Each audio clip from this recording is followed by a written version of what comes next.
Amen. Look at you guys. Man, thank you, thank you, thank you. Go ahead, grab a seat. Grab a seat. You know, we're here first.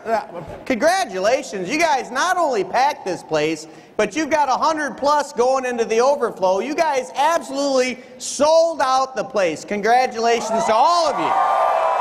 That's you. And so the subject I'm going to talk about fits perfectly here because I want to talk to you about the leadership cycle, and you guys are clearly practicing the leadership cycle because everything, at the end of the day, everything rises and falls on leadership. If you want to see any company, any organization that's growing, any church, any body, any community, it grows based upon the level of leadership displayed within that organization. And so for America and for the West to restore its leadership, we need to start building more leaders into our cultures. Because leaders are what drive the progress of every organization. In fact, I would say it's arguable that the #1 responsibility of a true leader is to build up the next generation of leaders behind them to maintain or sustain the legacy of that company.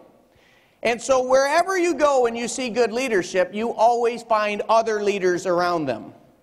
Noel Tichy said it this way, and he's a famous leadership teacher at the University of Michigan, Ann Arbor actually, and he said, leadership is the whole game. No institution can be great without great leadership. So if I'm making my point, you understand that if you're going to be part of an organization, and if you want to experience the joys of winning at the highest of levels, then never and do not take for granted your own personal leadership, because you're never going to raise up other leaders any higher than your ability to lead yourself. Leaders create the conditions for thousands of others to start what we call the virtuous teaching cycle. Because everything, when you associate the word leader, one of the first words I'd associate with that would be a learner. Leaders are constantly learning, not just for themselves, but learning so that they can teach others. In fact, you really don't learn, you really don't know something until you can teach it. Have you ever said, oh yeah, I know that. Well, explain it to me. Well, maybe I don't know it. Can you explain it again to me? And so many people today, we live in the new economy. Things have changed so much. If you were to ask people what wealth was, let's go back to the 70s.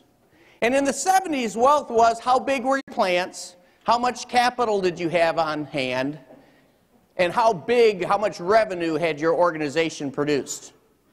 Today, it's totally different. Today it is, what are the new ideas that you're operating with? What's the culture of your leadership? The big and slow companies are constantly being destroyed by the small and fast companies. And they don't stay small long because they move, they design, and they go quicker. Peter Senge said it this way: your only competitive advantage is your organization's ability to learn faster than the competition. Let me say that again. Your only sustainable competitive advantage is your organization's to learn faster than the competition. Why? Because everybody now has the technologies. The technologies are so low cost compared to what they were. Before, you used to have millions of dollars in order to start a business because of the cost, the infrastructure. But now with the personal computer and even in your smartphone, the average smartphone has more computing power than the biggest of companies had in the 1970s. The rules have changed. And in the new economy, it's the people. It's energizing your people. It's getting your people inspired to bring their best ideas to the table so that your ideas and your culture produces results faster for their company than the competitors. It doesn't matter how much money you have. It doesn't matter how big your plant is. If you don't satisfy the customer, you're not going to be in business.